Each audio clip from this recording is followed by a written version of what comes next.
کہنا چاہیے کہ جی یہ ہماری بصیرت ہے اس شہر کے لیے. بہت دیر سے ہو رہا ہے خوف کی فضا, ایم کیو ایم اور کرپٹ ایک وہ ٹولہ ہے پیپلز پارٹی, کیا وہ ایک بل آف گڈ دے سکتے ہیں یہ ہمارا منشور ہے کراچی کو بہتر کرنے کے لیے؟ اسد جیسے ابھی میرے خان صاحب ابھی خطاب نہیں شروع کیا انہوں نے, لیکن جو میری پی ٹی آئی والوں سے بات ہوئی تھی کہ آج کی وہ تقریر میں جس طرح انہوں نے لاہور میں ایک 11 پوائنٹ ایجنڈا دیا تھا, تو آج کراچی کے لیے بھی وہ اپنا ایجنڈا دے رہے ہیں کہ جو کراچی کے بیسک ایشوز ہیں, پانی ہے, ہاؤسنگ ہے, ٹرانسپورٹ ہے, صفائی کا مسئلہ ہے, اور یہ جو مسائل ہیں بجلی کا بھی مسئلہ ہے, انرجی کے بھی وہاں ایشوز ہیں, ضمنی اختیارات, تو وہ آپ کے ان سب کے لیے ایک اپنا ایک پلان دے رہے ہیں. اب یہ پلان انہوں نے پہلے بھی 2013 کے الیکشن سے پہلے بھی اس طرح کا ایک پلان انویل کیا تھا. ہوتا یہ ہے کہ ان کو ووٹ اس وجہ سے مل جاتے ہیں, شاید وہ اتنی سیٹس نہیں لیتے لیکن پھر وہ بھول جاتے ہیں کراچی کو, وہ وہاں سے چلے جاتے ہیں, اور پھر جب اب الیکشن کا سینیریو بن رہا ہے تو پھر ان کو لگتا ہے کہ اب میں آ کے ان کو دوبارہ سے ایک خواب دکھلاؤں. اب وہ جہاں پہ پیپلز پارٹی اور ایم کیو ایم کو بلیم کرتے ہیں تو اس میں ایک کچھ آپ کے لیے مطلب ان کی جواز ہے 10 سال, اب جو پچھلے 5 سال تو ایم کیو ایم رہی, اب پچھلے 10 سال سے پیپلز پارٹی ان کے رہی ہے, تو اگر وہاں پہ مسائل ہیں تو کون ذمہ دار ہوگا؟ لیکن ساتھ ساتھ ایسے نہیں ہوتا جناب کہ آپ اگر آ رہے ہیں اسی منشور کے ساتھ اور آپ 10 نکات کے ساتھ بھی آ رہے ہیں اور آپ کے کچھ ینگ سپورٹرز بھی ہیں, وہ جب احتجاج بھی کرتے ہیں کہ جی یہ جو ووٹ ہے یہ چوری کیا گیا ہے, پھر ایک دم سے ایک ڈس ایمبارڈیڈ آواز آ جاتی ہے جو کہتی ہے کہ یہ جو 3 تلواریں ہیں اس کو ہم واقعی حقیقت میں 3 تلواریں بنا دیں گے, اور پھر کہا جاتا ہے کہ جی سپیس کم ہو رہی ہے, لیکن دوسری جانب وہی اشخاص پر کہتے ہیں ہمیں دیوار سے لگایا جا رہا ہے. تو یہ کراچی شہر میں یہ جو ایک سیاسی آوازیں ہوتی ہیں ان کو کیوں دبایا جاتا ہے بار بار؟ جو کراچی میں سیاسی آوازوں کی دبانے کی بات ہے کہ وہ ایک آپ کو پتا ہے کہ اس کی ایک ہسٹری رہی ہے کہ کئی مطلب ڈیکیڈ سے وہاں پر کسی طرح سے ایک سیاسی جماعت کا اتنا سٹرنجنٹ کنٹرول رہا کہ جو ان کا لیڈر تھا اس کا مطلب سمجھیں کہ وہاں کراچی کے جو ایٹ لیسٹ ان کے ورکرز کے موقع چوک شاید بنا رہے ہیں کہ ان کے جو ہوتا ہے کہ زندگی کا اختیار ان کے پاس تھا, تو مشکل چیزیں تھیں وہاں پہ آپریٹ کرنے کے لیے سپیس نہیں ملتی تھی.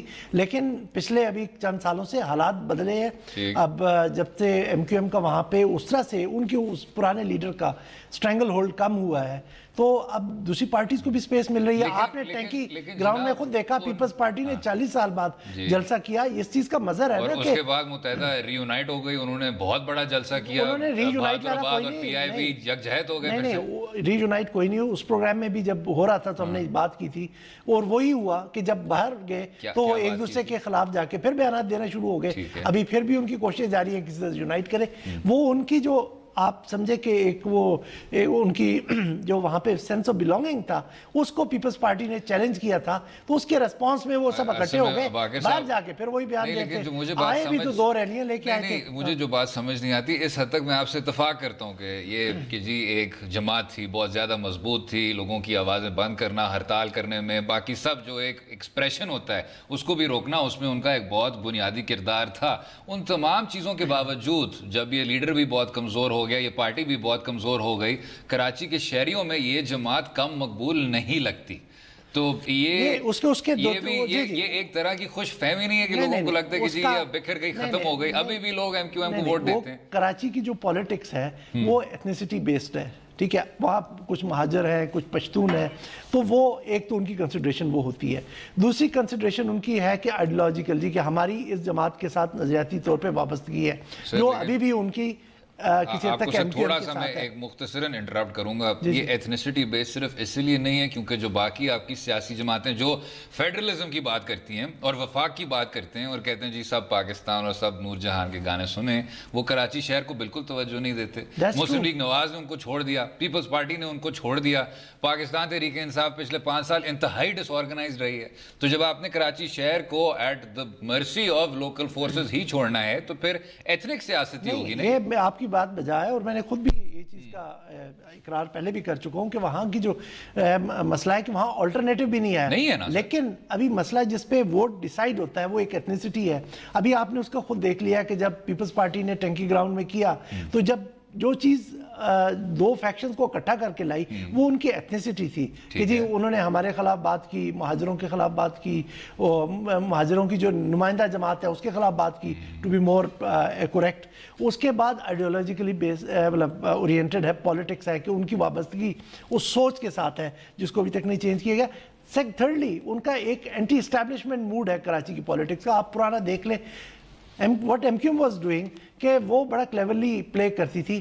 وہ وہاں پر اپنے آپ کو ایز اینٹی اسٹیبلشمنٹ جماعت پوز کرتی تھی اور یہاں پر جو کراچی سے باہر وہ جا کے اسٹیبلشمنٹ کے ساتھ کھیلتی تھی. تو اس طرح انہوں نے لوگوں کو, اور پی ایم ایل این اور پی پی پی کیا کرتے ہیں, پی ایم ایل این اور پیپلز پارٹی تو وہاں پہ نان اینٹیٹیز تھی نا ابھی تک, جو ایٹ لیسٹ ریسنٹ ہسٹری ہے اس میں ایم کیو ایم کی بات ہو رہی ہے تو وہ کر رہے تھے. یہاں پر میں سمجھتا ہوں کہ پی ٹی آئی کے لیے سپیس بنانا مشکل ہوگا کیونکہ ان پہ پہلے ہی وہ ٹیگ لگ چکا ہے کہ جی یہ تو اپنا پرو اسٹیبلشمنٹ پارٹی ہے, یہ کنگز پارٹی ہے, کچھ اس طرح سے. اب جو ان کو وہاں محنت کرنی چاہیے اور جو شاید وہاں انہوں نے فیل کیا کہ جو انہوں نے وعدے کیے تھے اور جس طرح سے وہ اس کو پرسو نہیں کر سکے. اب خان صاحب کو صرف ایک پیکیج نہیں دینا چاہیے, ان کو ایکسپلینیشنز بھی دینی چاہیے اور ساتھ ساتھ وہ جو باتیں کر کے لاسٹ ٹائم آئے تھے جیسے زندہ لاشیں اور جو ابھی پیچھے گئے اور انہوں نے اور ابھی کہا لا وارث قوم, یہ چیزیں اب لوگوں کو ایجیٹیٹ کرتی ہیں. اور خان صاحب نے پیچھے لوز بھی کیا 2013 میں الیکشنز میں انہی وجہ سے کہ زندہ لاشیں کہنے کی وجہ سے. اگر آپ ایک کمیونٹی کو زندہ لاشیں کہیں گے تو وہ آپ کو بجائے کہ وہ ایمبریس کرے وہ آپ سے ذرا پیچھے ہٹ جائے گی. اور ایگزیکٹلی یہ غلطی پیپلز پارٹی کے بلاول نے بھی کی جب ٹینکی گراؤنڈ میں اپنی تقریر کی اور جوش خطابت میں سب کچھ کہتے گئے وہاں پر, جو کہ وہاں کی لوکل کمیونٹی کو انٹیگنائز کرتی گئی. یہ چیزیں خان صاحب کو ٹھیک کرنی پڑیں گی اگر انہوں نے کراچی میں اپنے قدم جمانے ہیں. اگرچہ بلاول صاحب تو ان کو کہتے ہیں کہ یہ ایم کیو ایم 2 ہے, لیکن پھر بھی میں سمجھتا ہوں کہ ان کے لیے کافی بڑا چیلنج ہے. کراچی کی 25 سیٹیں اور بڑا وہ انفلوئنس رکھتی ہیں. جو میری اسیسمنٹ ہے کہ 2 یا 3 سیٹوں سے اوپر پی ٹی آئی نہیں لے پائے گی وہاں سے, 2-3 سیٹوں سے زیادہ نہیں لے پائے گی. تو باقی اکثریت کس کے پاس جائے گی باقی صاحب؟ It will be split. کچھ پیپلز پارٹی کچھ اپنی انٹری کرے گی, ایم ایم اے کو آپ رول آؤٹ نہیں کر سکتے کیونکہ کراچی میں ایک بہت بڑا جو ووٹ ہے وہ ریلیجس سینٹیمنٹس کے اوپر بھی ہے, تو وہ بھی ان کو بھی کچھ حصہ مل جائے گا, کچھ پی ایس پی کو, کچھ ایم کیو ایم پی کو, پی کے دونوں فیکشنز کو. So it would be a split. اس کو آئندہ کی ایک پریڈکشن کے طور پہ ذرا سیو کر لیتے ہیں اور پھر چلائیں گے. امید ہے کہ ہم اس کو چلائیں گے. گفتگو جاری رہے گی, لیکن اس سے پہلے جناب کہ ہم وقفہ لیں, یہ بتائیے گا کہ جو ایک بنیادی مسئلہ ہے کراچی شہر کا, ڈیولوشن کا, اس پر بات کوئی نہیں کر رہا. اس پر جب ہم بات بھی کرتے ہیں تو بہت ہی ٹیکنیکل سا ہوتا ہے کہ جی قانون سازی کریں گے, یہ کچھ کریں گے. کراچی شہر جتنا بڑا ہے, جتنا کمپلیکس ہے, اس میں جتنے زیادہ آپ کے ہر طرح کے انٹرسٹ ہیں, اس میں جب آپ کے ناظم صاحب آتے ہیں اور کہتے ہیں کہ جی مجھے تو کوئی کام کرنے نہیں دے رہا, تو وہ ایک وجہ سے کہہ رہے ہیں کہ پاکستان پیپلز پارٹی کا بہت دیر سے اب یہ ایک نظریہ بن گیا ہے کہ جی ہم نے تو حکمرانی کرنی نہیں ہے اور ہم آپ کو حکمرانی کرنے دیں گے بھی نہیں. اور یہ آپ کو پنجاب صوبے میں بھی نظر آ رہا ہے. لاہور کی جو ضمنی حکومت ہے وہ بھی بالکل بے اختیار ہے. تو کیا کراچی کا جو پہلا مسئلہ ہے وہ ڈیولوشن نہیں ہے کہ آپ ان سٹیک ہولڈرز کو پہلے با اختیار کریں تاکہ وہ پھر کہیں کہ جی یس یہ سڑکوں کا اور سوریج کا اور کوڑے کا اور پانی کا یہ جو ٹینکر مافیاز بن گئے ہیں, یہ سب کے سب مسائل ہمارے ہاتھ میں ان کا حل ہے. یہ آپ نے بہت اچھی بات کی کہ اس چیز کا تذکرہ کیا. بلاول کہہ رہا تھا کہ ہم کام کرنا چاہتے ہیں اور ایم کیو ایم نہیں کرنے دیتی. بلاول صاحب سے یہ پوچھیں کہ وہ انہوں نے کوڑا جمع کی ذمہ داری پہلے کس کی ہوتی ہے. وہ ساری دنیا میں جو آپ کی سیوک ایجنسی ہوتی ہے, جو وہاں کے لوکل آپ کی باڈی ہوتی ہے, اس کی ہوتی ہے. یہ شاید کوئی ایک ریئر ماڈل ہے کہ جہاں پہ کوڑا اکٹھے کرنے کا جو اختیار ہے وہ صوبائی حکومت کے پاس ہے. میرے خیال میں صوبائی حکومت کے پاس کوئی اور کام نہیں ہے. تو ڈیولوشن کی بجائے وہاں پہ ریورس کام ہو رہا ہے, سینٹرلائزیشن ہو رہی ہے. تو اس چیز کو پیپلز پارٹی کو کریکٹ کرنا ہوگا اگر وہ چاہتے ہیں کہ ڈیلیوری ہو. اب لازمی نہیں ہے کہ آپ الیکشن جیت کے ہر دفعہ آپ ہی وہاں پہ صوبائی حکومت بنائیں گے. اور یہ بھی ہے جناب کہ اگر 5 سال میں آپ کی واحد اچیومنٹ اگر 18ویں ترمیم ہے تو آپ کی یہ منہ سے ذرا برا لگتا ہے جب آپ سینٹرلائزیشن والی باتیں کریں یا اس طرح کی باتیں کریں. ڈیوالو کر دینا چاہیے آپ کو. اب اگر کراچی گندہ ہے اور لوگ اس پہ بات کر رہے ہیں تو اس کی ذمہ داری اگر آپ پر آتی ہے تو آپ اس کی ذمہ دار ہیں, کیونکہ آپ کے فیصلے کے تحت یہ پاور صوبائی حکومت کے بعد گئی اور آپ نے پھر بھی نہیں کیا. ان کو نامعلوم افراد تنگ کرتے ہیں جناب, جس طرح پنجاب میں خلائی مخلوق تنگ کرتی ہے. وقفے کے بعد گفتگو جاری رہے گی. اسٹے ود اس.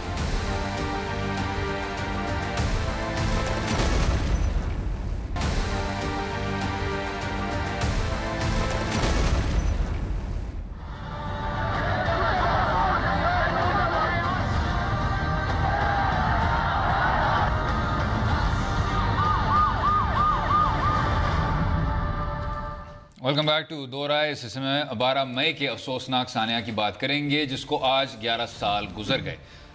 اتنا عرصہ گزرنے کے باوجود بھی آج صورتحال یہ ہے کہ 50 افراد کے قاتل قانون کی گرفت سے دور ہیں.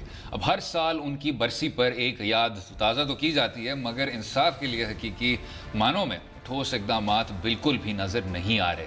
اب ایسا کیوں ہے کہ ملک میں کوئی بھی بڑا سانحہ ہوتا ہے تو اس کی تحقیقات سست روی کا شکار ہو جاتی ہے اور شاذ و نادر ہی ذمہ داران کا تعین سامنے آتا ہے. اب بلدیہ فیکٹری سانحہ بھی اس کی واضح مثال ہے. کیا اس کو سیاسی اثر رسوخ کی وجہ کہا جا سکتا ہے؟ یہ کچھ اور بھی اب بات کریں گے. جناب، اگر ہم 12 مئی کے سانحہ کی ذرا بات کریں کہ اس کا کانٹیکسٹ کیا تھا. ایک فوجی عامر تھے جو بہت شوق تھا ان کو مکے بنانے کا اور بلوچستان میں کہنا کہ جی ہم ادھر ماریں گے ادھر ماریں گے. کراچی شہر کو بھی وہ اتنی ہی بے دردی سے دیکھتے تھے. ان کے جو ایک اہم حامی تھے تب کی جو سیاسی جماعت متحدہ قومی موومنٹ پرویز مشرف صاحب کے ساتھ کولیشن میں تھی، ان کے کچھ لیڈران نے یہ سارا ایک آرگنائزڈ اور سسٹمیٹک طریقے سے پھر گولیاں برسائی تھیں. لائرز موومنٹ کے جو سپورٹرز بھی تھے، اس میں وکلا بھی تھے، اس میں پاکستان پیپلز پارٹی کے ورکرز بھی تھے اور 50 کے لگ بھگ اشخاص کو انہوں نے اسی طرح سے قتل کر دیا. وہ بات جناب 12 مئی 2007 کی بات ہے اور ابھی بھی 11 سال بعد ہم اس کو ڈسکس کر رہے ہیں. یا تو ہم بات کر رہے ہوتے کہ جی عدالت عظمیٰ میں ریویو پٹیشن ہے اور وہ کس طرح اس نیچ پہ پہنچ گیا، لیکن ادھر بنیادی تحقیقاتی جو کاروائیاں ہیں وہ بھی ابھی تک نہیں ہو پائیں. آپ کے بیسک ٹرائلز بھی نہیں ہوئے، کسی کو آپ نے کنوکٹ نہیں کیا. اس میں نہ صرف آپ کی استغاثہ کی فیلئر ہے لیکن آپ کی کچھ سیاسی قوتیں، کیونکہ ویسٹڈ انٹرسٹ ہیں جناب باقر صاحب. وہی لوگ جو تب تھے وہ آج بھی ایک حد تک با اختیار ہیں. تو کوئی اس چیز میں جانا نہیں چاہتا. پاکستان پیپلز پارٹی جس کی حکومت ہے سندھ میں، انہوں نے تو، اور یہ میں بہت زیادہ افسوس سے کہتا ہوں کیونکہ دسمبر 2007 کی جو ایک میموری ہے وہ میرے خیال سے ہر پاکستانی شہری کے دل میں پرنٹڈ ہے. شہید محترمہ کی انہوں نے انویسٹیگیشن کو اتنی ہاف ہارٹڈلی اس کو کنڈکٹ کیا، اس کو پروسیکیوٹ کیا کہ 12 مئی کے جو وکٹمز ہیں ان کو بھی لگتا ہے کہ شاید اسی سست روی پہ ان کو انصاف ملے. لیکن یہاں جو آپ کے کچھ انویسٹیگیٹو پروسیسز ہیں، بے شک وہ کنفیشن ہو، ابھی بھی وہ کنفیوژن ہے جی کہ ہمیں، کیونکہ وہ شخص مل گئے تھے کامران فاروق 2016 میں، ان کی کنفیشن کی بنیاد پہ یہ سب کچھ ہو سکتا ہے. انہوں نے بہت زیادہ لوگوں کو امپلیکیٹ کیا تھا. وہی والی بات آپ نے دیکھی تھی پیپلز امن کمیٹی کے لیڈران کے ساتھ، وہی بات آپ نے دیکھی تھی کچھ کلا دم جماعتوں کے ساتھ. کسی کی کنوکشن نہیں ہوئی، کسی کا پورے طور پہ استغاثہ نہیں ہوا. جب ہم کراچی شہر کی بات کرتے ہیں تو کرمنل انویسٹیگیٹو پروسیس اتنا زیادہ کمزور کیوں ہے؟ یہ اب اس کا اتنا کمپلیکیٹڈ جو ہے آنسر ہے، اس کو ذرا سمپل کر کے میں اس طرح سے بیان کرتا ہوں کہ 50 لوگوں کی 45 ہیں، 50 لوگ ہیں، جانیں قیمتی ہیں، افسوس اس پہ ہے اور ہر خون کا حساب ہونا چاہیے جو ناحق بہایا گیا. لیکن اس کا ایک پولیٹیکل اینگل بھی ہے کہ ایم کیو ایم نے وہاں جا کے آؤٹ آف دا وے جا کے اپنا کندھا استعمال کرنے کے لیے دیا اس وقت کے جن کے فوجی عامر کے آپ پرویز مشرف صاحب کی بات کر رہے ہیں، کیونکہ جو آرڈر اسلام آباد سے آیا تھا اور ایم کیو ایم اس چیز کو ایکنالج کرتی ہے کہ ہمیں کہا گیا تھا کہ کسی طرح سے افتخار چودھری صاحب کو ایئرپورٹ سے Sindh high court bar association نہیں دینا. اور یہ جو لوگ باہر سے آ رہے ہیں جو شاید انٹیریئر سندھ سے پیپلز پارٹی اور اے این پی کے اندر شہر کے اندر سے جو پشتون علاقوں سے آ رہے تھے کہ ان کو بھی روکنا ہے.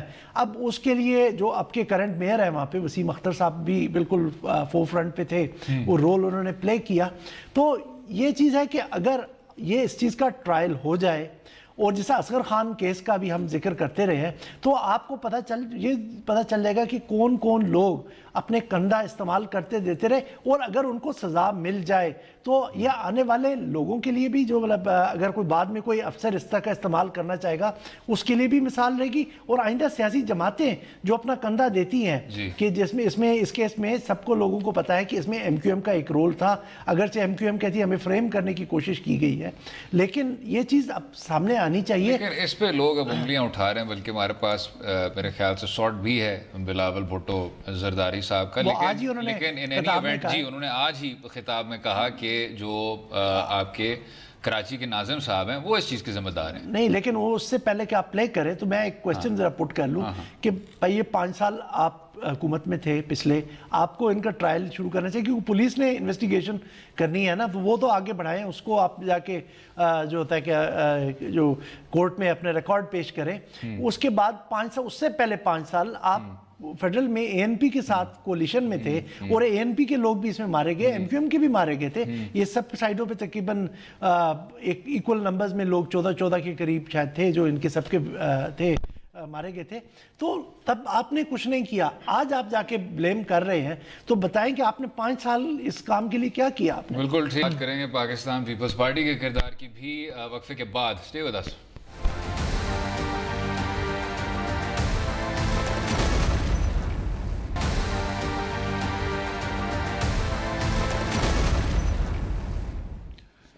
Welcome back to Do Raaye. بات ہو رہی تھی 12 مئی کے انتہائی افسوسناک سانحہ کی, لیکن جناب جب ہم اس سانحہ کی بات کرتے ہیں تو اگر آپ بلدیہ فیکٹری فائر کا بھی واقعہ لے لیں, اگر آپ عمران فاروق کے قتل کا بھی کیس لے لیں, تو اس میں وہی بات ہوتی ہے کہ جی گھوم پھر کے آپ تفتیش پہ آ جاتے ہیں, گھوم پھر کے آپ فائل ختم ہونے پہ بات آ جاتی ہے, گھوم پھر کے آپ پبلک انٹرسٹ کا کم ہونے کی بات کرتے ہیں. اور ابھی بھی آپ اگر دیکھیں گے 12 مئی کا بھی اگر آپ واقعہ لے لیں تو اس میں بھی اب چیف جسٹس آف پاکستان صاحب نے وہ فائل منگوائی ہے. تو کیا ہم صرف تب انتظار کرتے ہیں, ہم نے اتنی دیر جناب اسی شو پہ اسلم بیگ کیس کی بات کی, اصغر خان کیس کی بات کی, کہ اسی وقت تک ہمیں منتظر رہنا چاہیے کہ جب تک عدالت عظمیٰ اس کو نوٹس نہ کرے تو پھر ہم کہیں کہ یس کچھ ہو رہا ہے اس کیس میں. کیا یہ سب ان صوبائی حکومتوں پہ واجب نہیں ہے کہ آپ اس چیز کو پروسیکیوٹ کریں to the health? Law and order تو صوبائی ایشو بھی ہے, فیڈرل ایشو بھی ہے, کوئی نہیں دیکھتا. انفارچونیٹ آپ کیا کہہ سکتے ہیں, اب جب ہوتا ہے پھر آپ جوڈیشل اووریز کی بات کرنا شروع کر دیتے ہیں کہ جی دیکھیں ہمارے اختیارات میں آپ مداخلت کر رہے ہیں. اگر آپ یہ کام کرنا ہے, آپ ایک جو وہ سندھ گورنمنٹ یا ان کے آفیشیل سے بات کریں تو آفیشیلی کہتے ہیں ہمارے پاس پروف نہیں ہے کہ جی ایم کیو ایم انوالو ہے, پرائیویٹلی کہتے ہیں کہ جی یہی ہے, اس کی ہسٹری ہے اس طرح سے وہاں ایتھنک ٹینشن پھیلانے کا. اور یہ 2007 کے واقعے کے بعد کافی عرصے تک وہاں پہ پختون اور ماجد میں رہی ہے.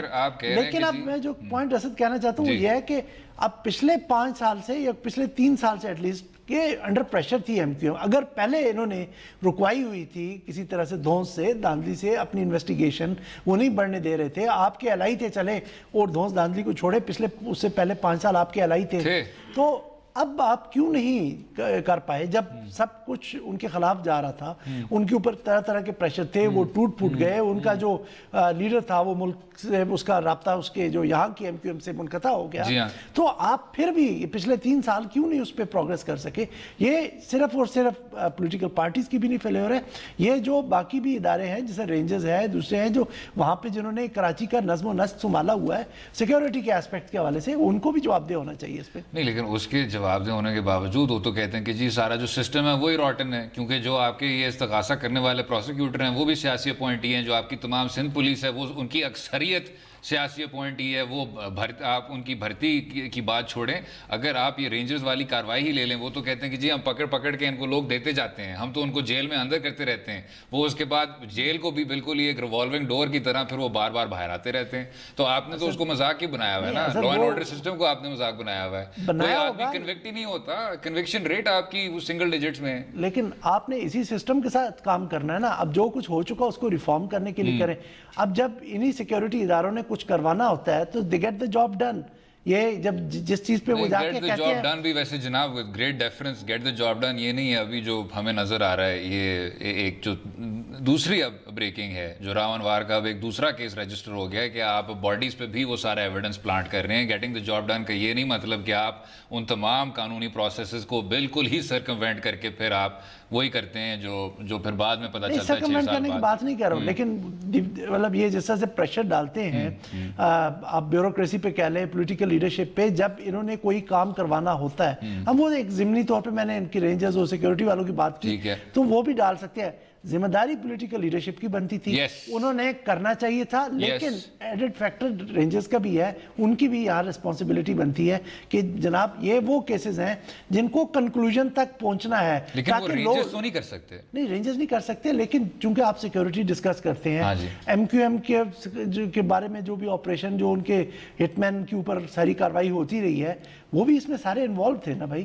یہ اب وہاں سویلین گورنمنٹ نے اگر یہ آپریشن ہوا ہے تو رینجرز کے تعاون سے ہوا تھا نا. تو یہ جو ایم کیو ایم کے لوگ تھے پکڑے گئے تھے, وہ کن لوگوں نے پکڑے تھے, تو وہاں پر یہ کوارڈینیشن چل رہی تھی. تو کیوں نہیں پرائیورٹی بنائی گئی اس وقت کہ کہا جاتا کہ اس کو کنکلوژن پہ لانا ہے. آپ کے اپنے بندے مارے گئے ہیں, پیپلز پارٹی کے بندے مارے گئے تھے, اے این پی کے مارے گئے تھے, ایم کیو ایم کے بندے مارے گئے تھے. ایم کیو ایم بات کرتی ہے کہ جی اس کو آگے بڑھانا چاہیے اس انکوائری کو. اپنا وسیم اختر صاحب نے پیشیوں پہ حاضر ہی نہیں ہو رہے. جی, وسیم اختر صاحب نے جب ان کی وہ ایک کنفیشن کی بات آئی تھی کہ جی انہوں نے کنفیس کر لیا ہے, جب ان کو اریسٹ کیا گیا تھا, وہ 7 کیسز میں ان کی اریسٹ ہوئی تھی, کیونکہ 50 لوگوں کے مرڈر کا 7 کیسز مختلف رجسٹر ہوئے. تو انہوں نے کہا تھا کہ میں نے کوئی نئی بات نہیں کی, میں نے کہا جی کہ اس کو ہائر جوڈیشری کو اس کو لے کے آگے چلنا چاہیے. جب ایم کیو ایم مان رہی ہے, اب آپ بھی کہ لوگ مارے گئے ہیں, تو یہ آپ کی کولیکٹیو فیلیور ہے, آپ کی پولیٹیکل پارٹیز کی بھی, آپ کی سیکیورٹی اسٹیبلشمنٹ کی بھی. جب آپ نے کرنا ہوتا ہے آپ کر لیتے ہیں. بالکل ٹھیک ہے, اس نقطے پہ وقفہ لیں گے اور اگلے حصے میں بات کریں گے ایک امریکی سفارتکار کے ایک بہت اسپیشل واقعے کی. باقر صاحب کے پاس ہمیشہ اندر کی خبر ہوتی ہے, اس پر بھی بات کریں گے. اسٹے ود اس.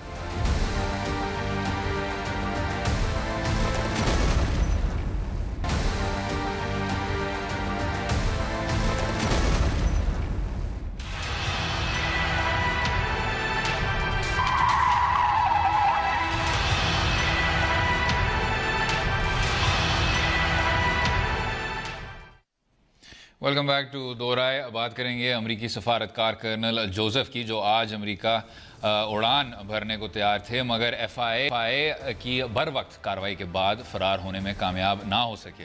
جو طیارہ ان کو لینے نور خان ایئر بیس پہنچا, وہ کیسے پہنچا اور کس کے کہنے پر لایا گیا, یہ بھی ایک سوالیہ نشان ہے. کیا ایسے کوئی امکانات ہیں کہ ریمنڈ ڈیوس طرز کی کہانی ایک دفعہ پھر دہرائی جائے؟ اور جناب جیسے پتہ ہے ریمنڈ ڈیوس کی کاروائی میں فرام ٹاپ ڈاؤن ہر آدمی ملوث تھا. اس میں آپ کی عسکری قوتیں بھی تھیں, اس میں صدر پاکستان بھی تھے, اس میں ایجنسیز بھی تھیں, اس میں آپ کے صوبائی حکومت کے اہم نمائندے, پنجاب حکومت کے اہم نمائندے. ریمنڈ ڈیوس نے اپنی کتاب میں سب کچھ دیا ہوا ہے, بلکہ شکر ہے اس میں اسد منظور بٹ اور شاہ محمود قریشی صاحب کو پھر بھی صاحبان کو ایک پازیٹیو لائٹ میں دکھایا ہوا ہے. ریمنڈ ڈیوس نے تو بہت نیگیٹیولی دکھایا ہوا ہے, لیکن یہ 2 اشخاص تھے جنہوں نے کہا کہ نہیں, آپ نے ایک پاکستانی شہری کو, 2 پاکستانی شہریوں کو قتل کیا ہے. There are severe consequences for that sort of thing. Shah Mahmood Qureshi lost his ministry because of that. And Asad Manzoor Butt sahib lost his prosecution representation. انہوں نے کسی اور کو کر دیا تھا آخری منٹ پہ. لیکن جناب اگر ہم اس پہ آ جائیں, یہ 22 سال کے عتیق بے کے یہ جو قاتل ہیں, کیونکہ یہ بنیادی ٹریفک کے جو قوانین ہیں ان کو فالو نہیں کر سکتے. کرنل جوزف ایمینول ہال یہ نور خان ایئر بیس تک پہنچ پائے باقر صاحب. اب آپ کل فورن آفس کو کتنا زیادہ بالکل ہی بلا وجہ تنقید کا نشانہ بنا رہے تھے ہماری جی. اس میں سوال جو آپ نے اپنے انٹرو نہیں جی اپنے انٹرو میں بڑا مناسب بھی اس کے طور پہ ذکر کر دیا کہ ایک امریکن جہاز آیا. اب ظاہری بات ہے کوئی وجہ بتا کے آئے گا, وہ ایسے تو نہیں کہ جہاز آپ کی ایئر بیس پہ لینڈ کر جاتا ہے. ایئر بیس آیا, ایئرپورٹ نہیں آیا. نہیں, وہ ملٹری ایئر کرافٹ ہے تو ایئر بیس پہ ہی آنا تھا نا اس نے. لیکن ظاہری بات ہے کچھ کوارڈینیشن ہوئی ہوگی, کچھ نہ کچھ بہانہ بنایا ہوگا. کیا بہانہ بنایا ہوگا مجھے کیا پتا, وہ اب ملٹری والے ہی بہتر بتا سکتے ہیں کہ جی کس ریزن پہ آئے الٹیمیٹلی. لیکن ultimately it is sense prevail ہوا ہے. جو یہاں پر ایشو جو ہمارے سامنے آ رہا ہے کہ امریکہ جو ہے زبردستی دھونس کے ذریعے اپنے مسائل حل کرنا چاہتا ہے, وہ جا کے اپنی جو قوت کے ذریعے, اب یہ ایک لیگل پروسیس چل رہا ہے, آپ اس کے ساتھ کوآپریٹ کریں. قوت کے ذریعے آپ کے ایئر ٹریفک کنٹرولرز نے نور خان ایئر بیس پہ اس کو فلیگ ڈاؤن تو نہیں کیا نا, یہاں سے کلوژن ہو رہی ہے, ورنہ وہ ایئر بیس تک پہنچتے کس طرح؟ ہم کل پورا اس پہ ہم نے جو پہلا سیگمنٹ تھا اس پہ پورا ہم نے ان ڈیپتھ ڈسکس کیا کہ یہاں پر خفیہ انڈرسٹینڈنگز رہی ہیں. میں اب آپ کو یاد دلاؤں کہ مشرف کے دنوں میں ایئرپورٹ کا ایک گیٹ تھا, اس کا مجھے نام بھول گیا ہے, کہ وہاں سے ان کو فری ایگزٹ حاصل تھا. جہاز آتا تھا, ان کی گاڑیاں,